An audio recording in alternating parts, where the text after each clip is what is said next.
আসসালামু আলাইকুম। আবারও কিছু করার নাই, আসতে হইল আপনাদের আহ, শ্রী বিকাশ চান্দা নুরেন্দ্র রায়কে নিয়ে আপনাদেরকে কিছু বলতে হবে, বলা ছাড়া উপায় নেই। আপনাদেরকে জানাইতে হবে আপনার দেশের এই এই রাজনীতিবিদ কেমন, এটা তো জানতে হবে। সে তো কালকে আপনার এক মন্ত্রণালয়ের মন্ত্রী হয়ে বসলে চুরি করে তো দেশ অন্ধকার বানাই দিবে। সেই দায় তো বিএনপির ঘাড়ে আসবে, সেই দায় সরকারে যারা থাকবে তাদের ঘাড়ে আসবে। বাংলাদেশের মানুষ যারা তারা ভোট দিবে তাদের জানাইতে হবে, জানানোর দরকার। জানেন, খুব মনোযোগ দিয়ে পুরো অনুষ্ঠান দেখতে হবে।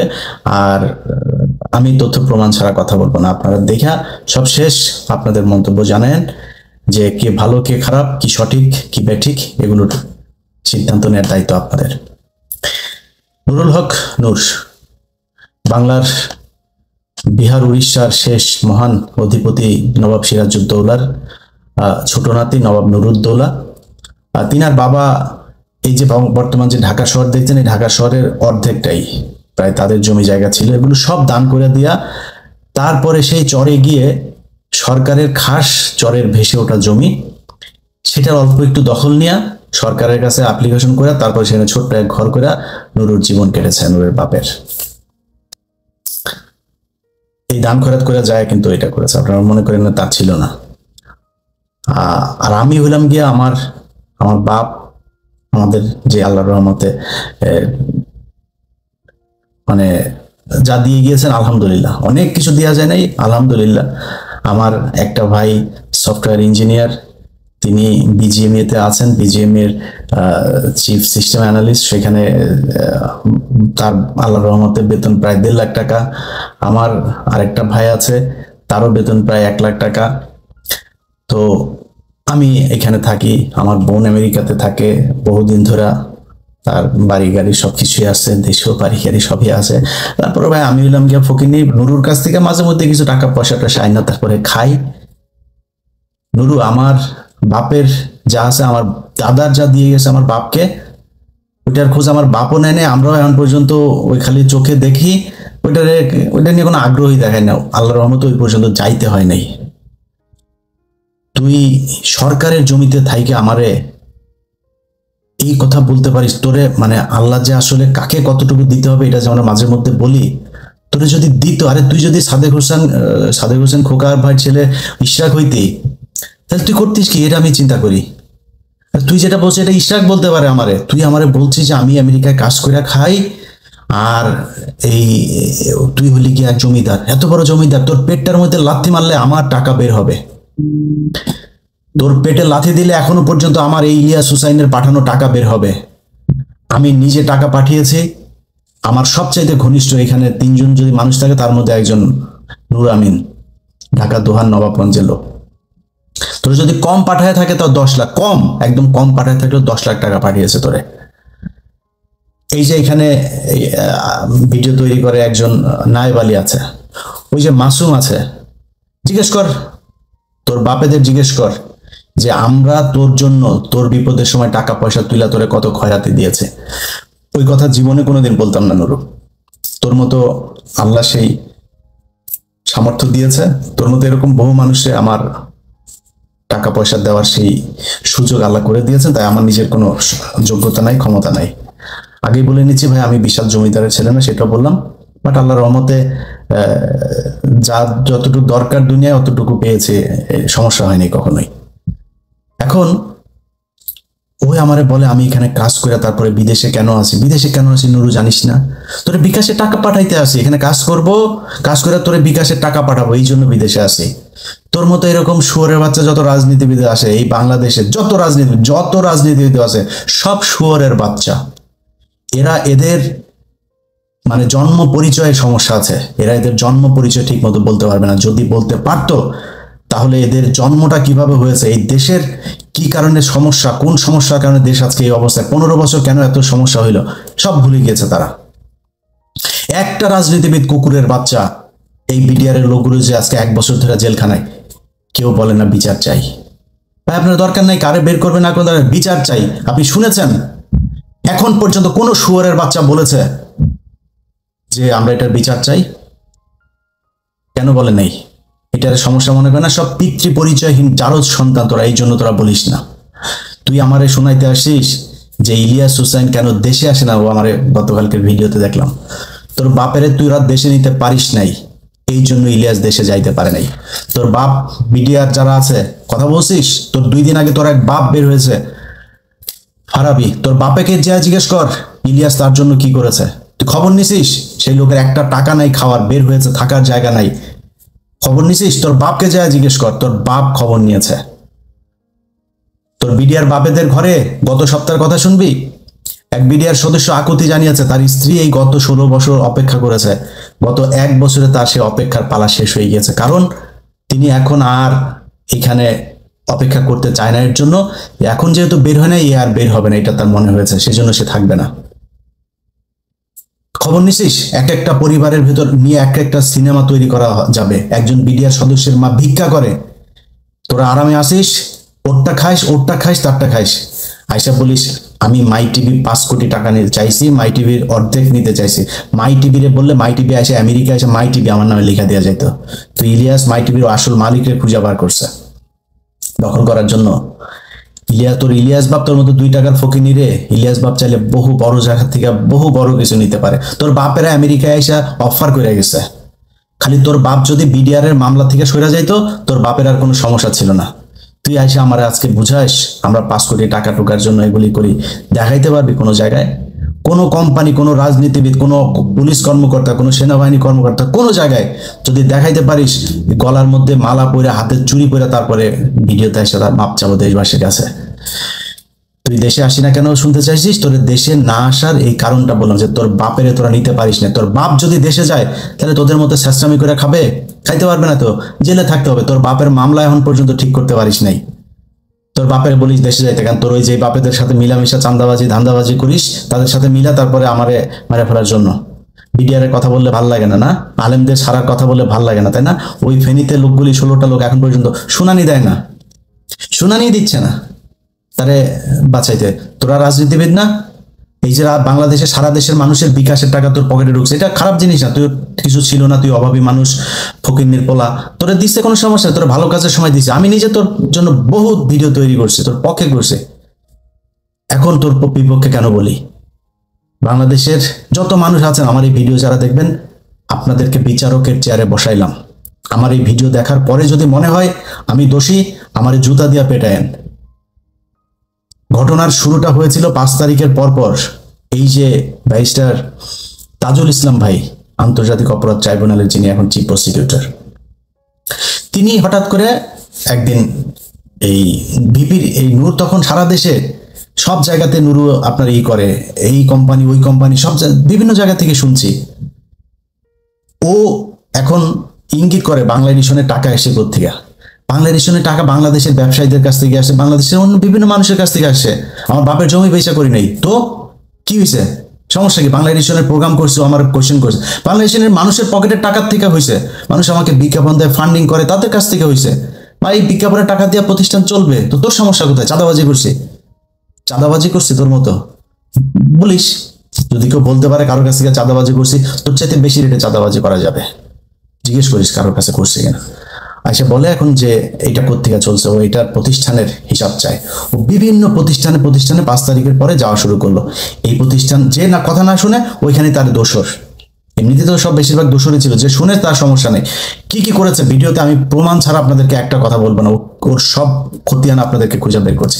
তাজুল ভাই বলল যে ইলিয়াস ভাই এই যে এইটা এই লোকটা এই যে এসে এই শুরু করছে, খুব অনৈতিক একটা আবদার। আমি এটা আপনাদেরকে বললাম না, তাজুল ভাই পারমিশন ছাড়া এটা বলা উচিত হবে না। অনৈতিক একটা দাবি নিয়ে এসে সেখানে গিয়েছে। তাজুল বলছে না এটা সম্ভব না, কোনোভাবেই সম্ভব না।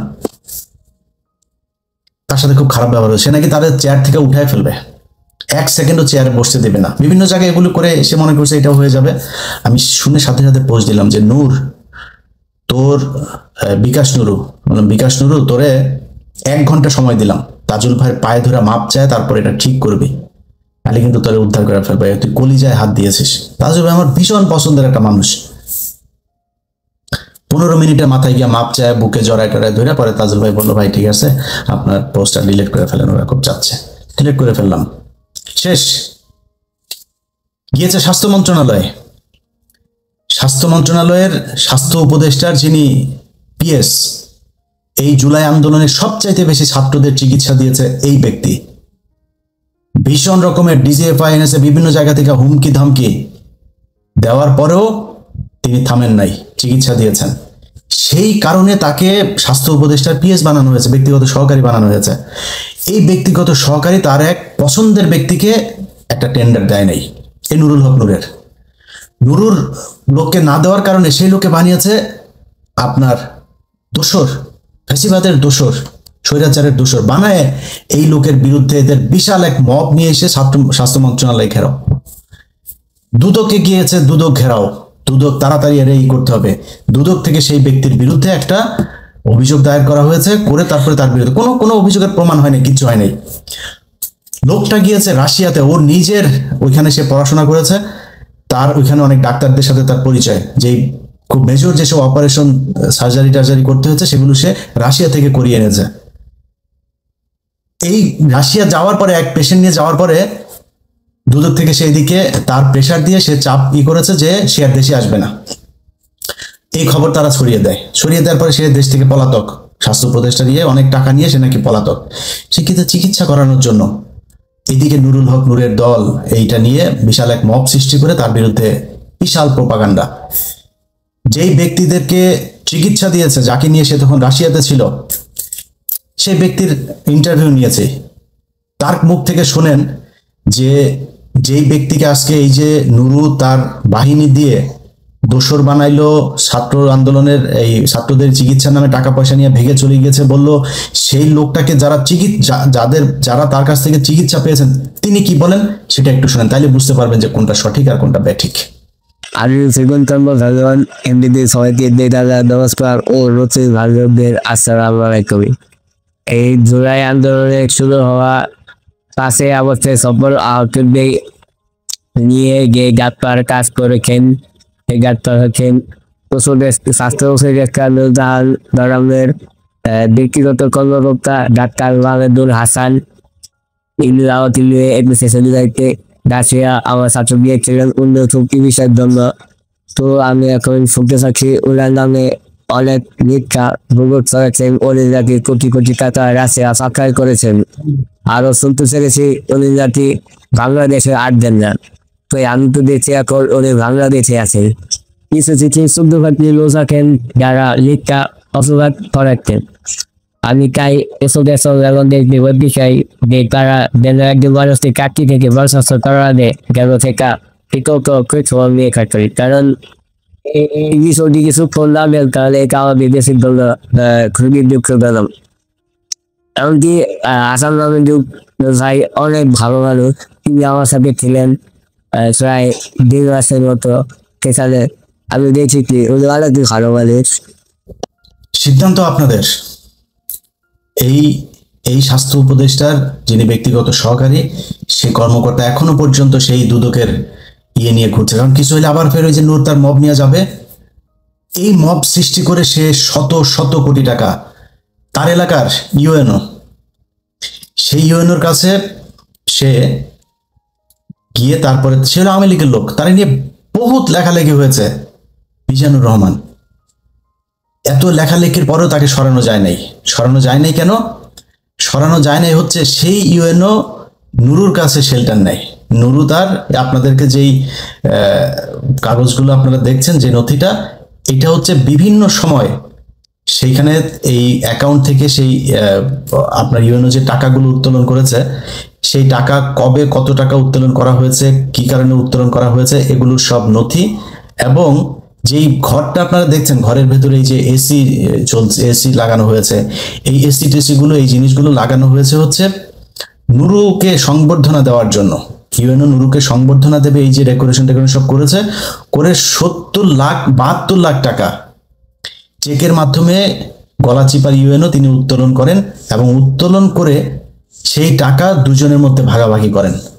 তাকে আর কেউ সরাইতে পারে না, কারণ নুরু তাকে শেল্টার দিয়েছেন। সেই ব্যক্তি প্রচন্ড রকম আওয়ামী লীগের খুব ভয়ঙ্কর লেভেলের দালাল ছিল। তার ব্যাপারে অনেক পত্রিকায় লেখালেখি হয়েছে, সরানো যায়নি বিকজ অফ নুরু। সে ওইখানে গিয়ে তাকে কাউন্টার দিয়েছে এবং তাকে সেট করেছে। সবশেষ তাকে সরিয়েছে এই কয়েকদিন আগে।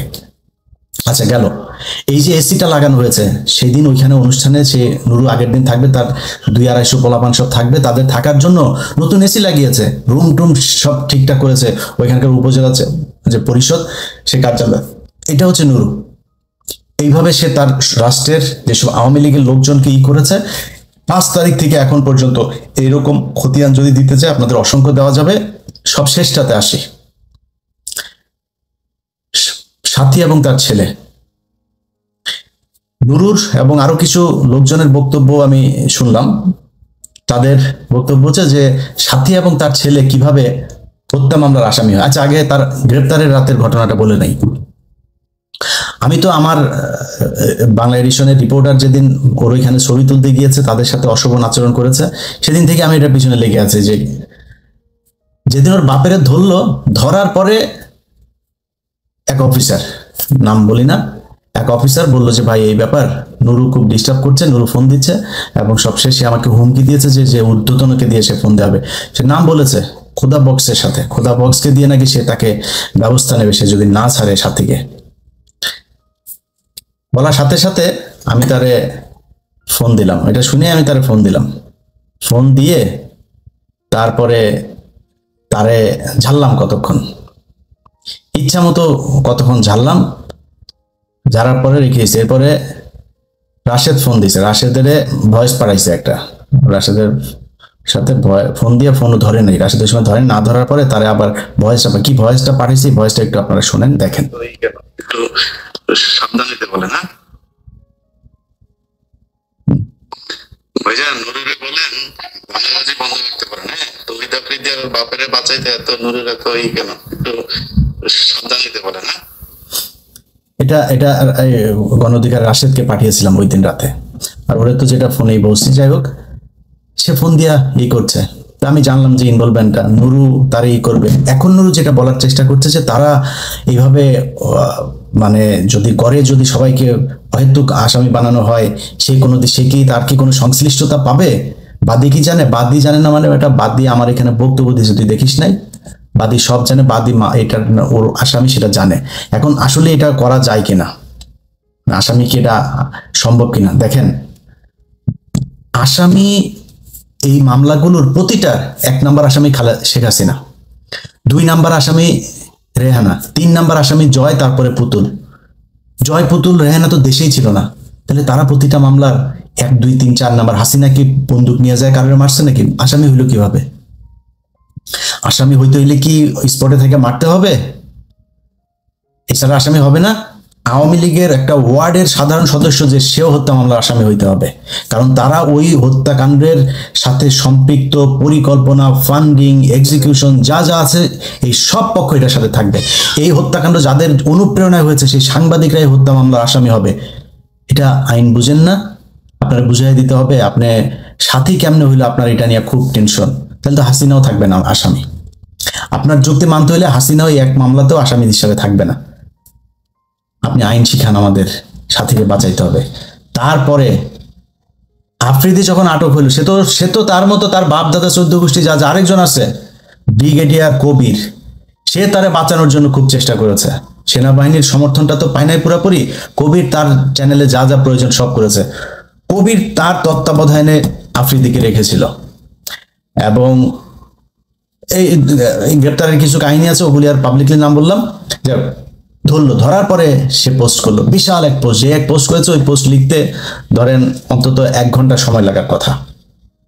সেই পোস্টে সে এদেরকে কিছু মানুষজন করছে ধরার জন্য, তারা প্রক্রিয়া মানে আমার ইঙ্গিত করলো, আর কারে কারে ইঙ্গিত করেছে, করে সে একটা পোস্ট করলো। বুঝার মানে আমি কিন্তু পাবলিকলি আনতে চাই না, আমি তারে বলেছি, রাশেদকে বলেছি, সে এটা পাবলিক আনলো যে সে এটার সাথে জড়িত। তখন আমি তারে ধরলাম, ধরার পরে সে এখন আবল তাবল পাগলামি শুরু করেছে। মাই টিভি নাকি আমি অর্ধেক দখল করতে চেয়েছি। তোর মাই টিভির কোনো বাপের কাছে যায়া যে আমার কোনো মেসেজ, আমার কোনো ফোন, আমার কোনো কিছু, আমার না খালি আমার পরিবার, আমার বন্ধু বান্ধব, আত্মীয় স্বজন, কারো কোনো কিছু পাইলে যা জানাইস যে এই যে ইলিয়াস এটাই করেছে। যা, ওদের সাথে কথা বলেছি আমি, কথা একদিনই বলেছি, যেদিন আমার রিপোর্টার কি করেছে আমি বলছি ওরা সুন্দরভাবে ছাড়িয়ে দে তাড়াতাড়ি, আর এই যে আজকে আটকাইলি এইটার পে তোরে করতে হবে, পেমেন্ট ডান। দেখছিস না পেমেন্ট কি দিতে হয়েছে? এই হচ্ছে পেমেন্ট। সো এদের সাথে এর বাইরে আর কোনো কথা নেই। মাই টিভি আমার নিতে হবে, মাই টিভি নিতে হবে আমারে। যাই হোক, এখন এই যে নুরু কেন এগুলো করছে, নুরু কেন এখন আওয়ামী লীগের লোকজনকে বসে বসে তারপরে শেল্টার দিচ্ছে, এইটা হচ্ছে কি আপনাদের জানা খুব জরুরি। এটা না জানলে আপনারা ওর এলাকার ভোটার যারা আছেন, বাংলাদেশের মানুষ যারা আছেন, যারা ওকে এখনো বিকাশে টাকা পয়সা দেন, এখন যদি ওর বিকাশে টাকা এখনো ও আপনাদেরকে দেবে, ও কয়েক শত কোটি টাকার মালিক হয়ে গিয়েছে। গত কয়েক মাসেও যেই জায়গায় ধান্দাবাজি করেছে, কিছু তো মানে বলার ইচ্ছা ছিল না, কারণ হচ্ছে যেহেতু ও তো মানে প্রকাশ্যে, গোপনে যাই হোক, প্রকাশ্যে তো হাসিনার বিরুদ্ধে মাঠে ছিল, এই জন্য এইটুকু রেসপেক্ট ছিল। ও যখন হাসিনার লোকজনকে, এই দোসরদেরকে যখন বাঁচানোর জন্য এসছে, আমি ওকে এখন হাসিনার লোক হিসাবে ট্রিট করব, ওরে আমি দাঁড়াইতে দিব না। কি ও, এটা আপনাদের জানা উচিত। ওর গ্রামে যাইতে হবে এখন, একটু চলেন গ্রামে গিয়ে ওর বাপের একটা বক্তব্য শুনে আসতে হবে। ওর বাপ কি বলে নুরুর ব্যাপারে এলাকাতে, চলেন শুনি। রাজনীতি ছিল বঙ্গবন্ধু শেখ মুজিবুর রহমান, এটা যদি আমি বলি দেশে ছিল না, তাইলে আমি ভুলের রাজ্যে বসবাস করি। আজ এখন বাংলাদেশে বঙ্গবন্ধুর পর দ্বিতীয় নেতা ভিপি নুর। আমি আপনাদের কাছে আর একটা কথা বলি, আমি এখান থেকে বিদায় নেব। বিএনপি কিন্তু রাজনীতি করিয়া এই দেশ, তারপরে জাতীয় পার্টি কি রাজনীতি করে ক্ষমতায় আসছে? কি বলেন? জাতীয় পার্টিও রাজনীতি করে আসে নাই, বিএনপিও রাজনীতি করে আসে নাই, বঙ্গবন্ধু রাজনীতি করে আসে। আবার প্রত্যেকের দোয়া সে এখন জাতীয় নেতা। তার সামনে বাংলাদেশে এখন জাতীয় নেতা আর নাই। মনে মনে কলা খায় অনাগর নেতায়, তার সাথে যোগাযোগ করে তারেক রহমান।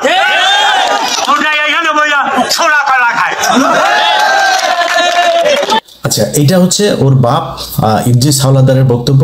ইদ্রিস হাওলাদার আপনাদের জেনে রাখা উচিত, তিনি হচ্ছে তাদের ওইখানকার চর বিশ্বাসের একজন এই আওয়ামী লীগ নেতা। সে হচ্ছে গিয়ে এই বক্তব্য দিয়েছে। আচ্ছা, আরেকজন আছে, তার নাম হচ্ছে মুজিবুর রহমান।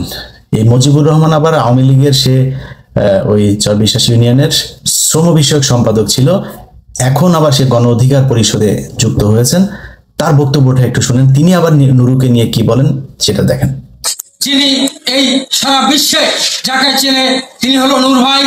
আমি চর বিশ্বাস ইউনিয়নের 1 নং ওয়ার্ডবাসীকে বলতে চাই, ধর্মাত নির্বিশেষে গোপালগঞ্জ আমাদের শেখ হাসিনার বাড়ি, সেখানে অন্য কোনো গান নাই, শুধু গান হলো একটা নৌকা। আমাদের এই 10 মিনিট গলার চিবা, আমরা তরে ভোট দেবো না, আমরা ভোট দেবো চলে। আমাদের গান হলো একটা, সেটা হলো চর বিশ্বাস ইউনিয়ন তৃতীয় গোপালগঞ্জ নামে। আচ্ছা, এবার নুরুর কাছে আসেন।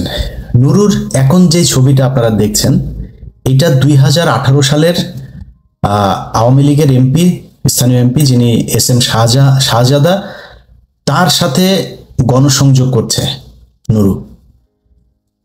সে ওইখানে এই 18 সাল পর্যন্ত ওদের সাথে এইভাবে কাজ করেছে। এখন সে এসে আমার ওই অনুষ্ঠানে একটা ছেলে বক্তব্য দিয়েছে রাহি নামে। তো রাহি আসলে আওয়ামী লীগ করতো কি করতো না সেটা আমি জানি না, কিন্তু সে মূলত কন্টেন্ট ক্রিয়েট করতো, এটা আমি তার ভিডিও টিডিও দেখেছি। তো এই ছেলেটার ওই আওয়ামী লীগের সাথে ছবি টবি দেখে তারপরে সে ই করলো। আচ্ছা, নুরুর এখন কোশ্চেন হয়েছে যে এই আওয়ামী লীগ করতো, আওয়ামী লীগের একজনের সাক্ষী আমি নিলাম। নুরু, আওয়ামী লীগের সাথে ছবি থাকার কারণে যদি নাকি কেউ আওয়ামী লীগ হয়ে যায়, সে তো বলেছে তাকে জোর করে এগুলো করানো হয়েছে, যদি সে আসলে ছবি থাকার কারণে আওয়ামী লীগ হয়ে যায়, তুই যে হাসিনার আরেকটু হইলে ভিতরে ঢুকে যাইতে, ওইভাবে মাথা ঢুকাই দেওয়ার মতো ঢুকাই দিচ্ছিলি জায়গায়, পায়ের মধ্যে ধরে চিপায় বসাছিলি, ওইটা কি? তোর মারে যে পা ধরছিল, তোরকে জোর করে ধরাইছিল? তাহলে তুই কি? তোর বাপের বক্তব্য কি? তোর দলের লোকের বক্তব্য কি? তুই কেন এই শাহজাদার সাথে ইয়েতে গিয়েছিলি? এগুলির জবাব বাংলাদেশের মানুষকে দিতে হবে। এবার আপনাদের এই ওর দলের ভেতরে যেসব গণ অধিকার পরিষদ এলাকায় যারা আছে, তাদের এক এক করে যদি নাকি আপনি খোঁজ নেন, আমার কাছে আছে, আমি ভিডিওটা অনেক লম্বা হয়ে যাবে, আমি সেটাতে যাচ্ছি না, ওইটা আমার কাছে অত খুব বিশাল আকারের বড় কোনো কিছু না। তো নুরুর ব্যাপারে আপনাদের নিশ্চয়ই মনে আছে যে সে যখন ভিপি হয় এই নির্বাচনের সময় তার একটা ভূমিকা আছে। সে খুব মারধর খেয়েছিল আওয়ামী লীগের লোকজনের কাছ থেকে, মাটি কামড়ে ধরেছিল সেই জায়গায়। কেন ধরেছিল আপনাদের এটা একটু, যে ওর যদি সব অতীত বর্তমান ভবিষ্যৎ সব যদি আওয়ামী লীগ হয় তাহলে ওই সময় কি হয়েছিল কেন? দেখেন, ওর ভিতরে ক্ষমতার এবং টাকার একটা বিশাল মোহ ছিল, 1 নাম্বার। 2 নাম্বার হচ্ছে ওই সময়টাতে শেখ রেহেনা একটা হাসিনার অল্টারনেটিভ একটা গ্রুপ তারা দাঁড় করাতে চাচ্ছিল, এবং সেই গ্রুপটা এই যে সম্রাট থেকে শুরু করে যারা যারা ছিল এদের সাথে এই নুরু ছিল, এবং নুরুকে তারা ঢাকা বিশ্ববিদ্যালয়ে একটা আরেকটা পকেট শক্তি হিসাবে তৈরি করতে চেয়েছিল, এবং হাসিনাকে মূলত বোঝানো যে আমারও রাস্তায় বিশাল আকারে ক্ষমতা আছে, এটা বোঝাতে রেহেনা এটা করেছিল। আপনাদের মনে আছে যে কি কেলেঙ্কারি, এটা যে জুয়ার একটা কেলেঙ্কারি, সেই কেলেঙ্কারিতে যারা ধরা পড়লো, ক্যাসিনো কেলেঙ্কারি, ক্যাসিনো সম্রাট, যে জিকে শামীম টামিম যে কয়জনের ধরলো, এগুলো কিন্তু সব হচ্ছে রেহেনার যারা কিনা গ্রুপে ঢুকেছিল। এগুলোকে হাসিনা বিভিন্নভাবে করেছে। আপনি দেখেন গত 15 বছরে অনেক কিছু হয়েছে, অনেক দুর্নীতিবাজ, অনেক ঘটনা, বেছে বেছে ওগুলোকে, এই যে সম্রাটের জীবন শেষ হয়ে গেছে শুধু রেহেনার পাশে যাওয়ার জন্য। নুরু মূলত ছাত্রলীগ করতো, ছাত্রলীগেরই লোক ছিল, ছাত্রলীগের পক্ষেরই লোক ছিল, যেটা সে শেখ হাসিনার যেদিন দেখা করতে যায় সেদিন সেখানে গিয়েও সে বলেছে। শুনেন তার বক্তব্যটা। আর আসলে আমিও যেটা বলেছি যে আমি ছাত্রলীগের কর্মী ছিলাম না, শুধু ছোটোখাটো একটা নেতাও ছিলাম, হলের পোস্টেড ছিলাম। আর আমি বিভিন্ন প্রোগ্রামে গেছি, আমি দেখেছি নেত্রীকে ঢাকা মেডিকেল যখন বার্ন ইউনিটে বিএনপির আন্দোলনের সময় যখন আছে বিভিন্ন অকারেন্সগুলো ওঠে তখন তিনি গিয়েছেন, আমরা রাস্তার পাশে দাঁড়িয়েছি, তাকে দেখেছি গাড়ির কালো গ্লাস থেকে স্পষ্ট দেখতে পাইনি, টিভিতে দেখেছি। আর আজকে দেখার পরে আমি অনেকক্ষণ চেয়ে রয়েছি। আমি 2.5 বছর বয়সে আমার মা মারা যায়, আর আমার ছোটো ভাইকে এখানে এসেছে, ওর বয়স ছিল তখন 1 বছর। আমার মায়ের এটা আমি যতটুকু মনে করতে পারি আমি সেটা খুঁজে পেয়েছিলাম আমার প্রাইমারির একজন শিক্ষিকার মধ্যে, আমি যেই প্রাইমারিতে পড়েছি। আর আজকে আমি মাননীয় প্রধানমন্ত্রী এতদিন টিভিতে আমি ওভাবে দেখতে পাইনি, কিন্তু আজকে দেখে আসলে আমার মনে হয়েছে যে তার মধ্যে আমার মায়ের চেহারাটা আমি কিছুটা দেখতে দেখি, এরকম একটা জিনিস। নুরু হচ্ছে মূলত একটা পোল্ট্রিবাজ। তারে সেদিন যখন সে হয় ভিপি হয়, ওই সময় তার সবচাইতে কাছে যারা ছিল, যারা তাকে ভিপি বানিয়েছে, পাশে ছিল, মার খেয়েছে তার সাথে, সেই মানুষগুলো সবার সাথে সে প্রতারণা করেছে। যখন তার ভিপি হওয়ার কথা, এটা তো তারে বানানোই হয়েছে, এবং সেটাও কিন্তু সেই হাসিনা রেহানার দর কষাকষি যে তারে বানাইতে হবে। ওই সময় নুরুরে না বানাইলে কি করতো? জাতীয় নির্বাচন দেয় না হাসিনা, কি করতে পেরেছে? নুরুরে না দিলে কি হইতো? কেন দেওয়া হয়েছে? দিতে হয়েছে রেহানার কারণে, ওকে তার দলের একজন থাকবে, সেটা সে বলেছিল যে তার প্যানেলে যারা ছিল তারা কেউ মানে নাই। তখন নুরু বললো ওকে আমি আমার প্যানেলের সাথে কথা বলে তারপরে যান। প্যানেলের কেউ মানে নাই, কারোরই কিছু বানানো নেই, শুধু তার ভিপি বানাই দেওয়া হয়েছে। অথচ ওই নির্বাচন যদি ঠিক হতো, ছাত্রলীগের বিরুদ্ধে যারা দাঁড়িয়েছিল, কলা গাছ দাঁড়াইলে তারাও পাশ করতো, তারাই পাশ করেছিল, তাদেরকে বানানো হয় নাই। তখন বললো যে আমি তাদের সাথে যোগাযোগ করে কথা বলে সিদ্ধান্ত নেব। সেটা বলার পরে তাদের সাথে সিদ্ধান্ত হলো একটা, সে ভিপি হয়ে গেল। তারপরে যারা তার সাথে ওই সময় ইয়েতে ছিল, ওই যে লিটন নন্দী সহ যারা যারা ছিল, তাদের একটা বক্তব্য আছে, সেই বক্তব্যটা শুনেন তারা কি বলেছিল নুরু সম্পর্কে। কিন্তু আমরা মনে করি তিনি যে বক্তব্য পূর্বে দিয়েছেন এবং গতকাল যে বক্তব্য দিয়েছেন, এটি এক ধরনের টোটাল আন্দোলন স্পিরিটের জন্য ক্ষতিকর বলে আমরা মনে করি। যে আন্দোলনটা যে গতিতে যাচ্ছিল এবং তার মুখের দিকে সারা দেশে ঢাকা বিশ্ববিদ্যালয়ের ছাত্র সমাজ তাকিয়েছিল, এটি ঢাকা বিশ্ববিদ্যালয়ের ছাত্র সমাজকে যথেষ্টভাবে হতাশ করেছে বলে আমরা মনে করি। তার সাথে গতকাল তিনি গণভবনে বক্তব্য দেওয়ার পরে তার সাথে আমরা এখনো মিটিংয়ে বসতে পারিনি। তার সাথে আমরা বারবার যোগাযোগ করার চেষ্টা করেছি যে আপনি যে বক্তব্যটা দিয়েছেন, এই বক্তব্য কি আপনি নিজে স্বীকার করে দিচ্ছেন? তার মানে আপনি কি চান না যে আন্দোলনটা চলুক কি চলুক না? তিনি এখনো আমাদের সামনে এটি স্পষ্ট করেননি। যেহেতু তিনি স্পষ্ট করেননি, আমরা মিডিয়ার মধ্য দিয়ে যে বক্তব্য, গণভবনে প্রধান বক্তব্য যেটি পেয়েছি, এটি যথেষ্ট সাংঘর্ষিক। এখন তিনি যদি এই বক্তব্যকে ধরে রাখেন, তো নিশ্চয়ই সেটা ছাত্রদের যে স্পিরিট সেটার সাথে প্রতারণাপূর্ণ। তিনি যেটি বলেছেন যে একটা নির্বাচন করতে গেলে কিছু ছোটখাটো ত্রুটিপূর্ণ থাকে, আমরা প্রত্যাশা করি আগামীবার যে নির্বাচনটি হবে সেই নির্বাচনটি যথেষ্ট সুষ্ঠু হবে। আমরা মনে করি এই নির্বাচনটি তিনি যে বক্তব্য প্রদান করেছেন আর এই বক্তব্যটা যথেষ্ট সাংঘর্ষিক। আমরা প্রত্যাশা করেছিলাম তিনি যে গণভবনে গিয়েছেন, তিনি হয়তো গিয়ে এই যে পুনর্নির্বাচনের দাবিটি তিনি হয়তো ওখানেও তুলে ধরবেন, ওইটাকেও ভাবে পুনর্ব্যক্ত করবেন, কিন্তু তিনি সেটা না করবার মধ্য দিয়ে এক ধরনের ভাই যেটা বললেন যে এক ধরনের এইটা ছাত্রদের যে স্পিরিটের সঙ্গে এক ধরনের দ্বিচারিতা করেছে। তারপরে ভিপি হয়ে গেল। ভিপি হয়ে যাওয়ার পরে সবাই গেল হচ্ছে বাসে, আর ভিপি নূর ছাত্রলীগের সবাইটাও এমনকি বাসে নিয়ে গিয়েছে, ভিপি নূরকে আলাদা গাড়িতে করে তারপরে নিয়ে যাওয়া হলো। সে দৃশ্য আপনারা নিশ্চয়ই লিখেছেন। ছাত্রলীগ নেতারা ঢাকা বিশ্ববিদ্যালয়ের বাসে করে গণভবনে গেলেও ভিপি নুরুল হক ও সমাজসেবা সম্পাদক আক্তার হোসেন যান আলাদা গাড়িতে। এরপরে বিভিন্ন সময় শেখ হাসিনার কোনো বিকল্প নয় এটাই এরকম বক্তব্য তিনি দিয়েছেন, সেটাও আপনারা শুনেছেন। শেখের বেটির বিকল্পকে, হাসিনার বিকল্পকে, হাসিনা যেভাবে এক হাতে চীন এক হাতে ভারত মাঝখান দিয়ে আমেরিকা ব্যালেন্স করতেছে, এটা কেউ পারবে না। তো এটাই মূলত নুরুর ব্যক্তিগত কোনো স্বাতন্ত্র্যবোধ নেই, সে বাংলাদেশে বিশাল হাসিনা বিরোধী এসব কোনো কিছু না। বিএনপির মতো দল মাঠে থাকতে পারে নাই, নুরুকে মাঠে থাকতে দিয়েছে কারা, কিসের জন্য, এগুলো আমাদেরকে যদি একটু চিন্তা করি তাহলে বুঝতে পারবো। এবং আপনি যদি সেই ধারাবাহিকতায় 5 তারিখের পরের ঘটনাগুলো দেখেন, সে আওয়ামী লীগের লোকজনের সাথে মিশেছে, সে আওয়ামী লীগের লোকজনের 32 নম্বর যখন আমাদের এই দেশের মানে বীর সন্তানরা যেদিন ভেঙেছেন, সেই দিন ভিপি নুরের একটা বক্তব্য আছে, সেই বক্তব্য আপনারা শুনেছেন। তবে চলতে থাকলে সামনে বাংলাদেশের আমরা যে গণতান্ত্রিক ভবিষ্যৎ দেখি সেটি নিয়ে অনিশ্চয়তা তৈরি হবে। আজকের যে কথা বলেছেন 32 নম্বরে ভাঙচুর বা সেটা বুলডোজার দিয়ে ভেঙে দেওয়া, ঢাকার বাইরেও কয়েক জায়গায় বোধহয় হচ্ছে, দেখেছেন রংপুর এবং খুলনাতে।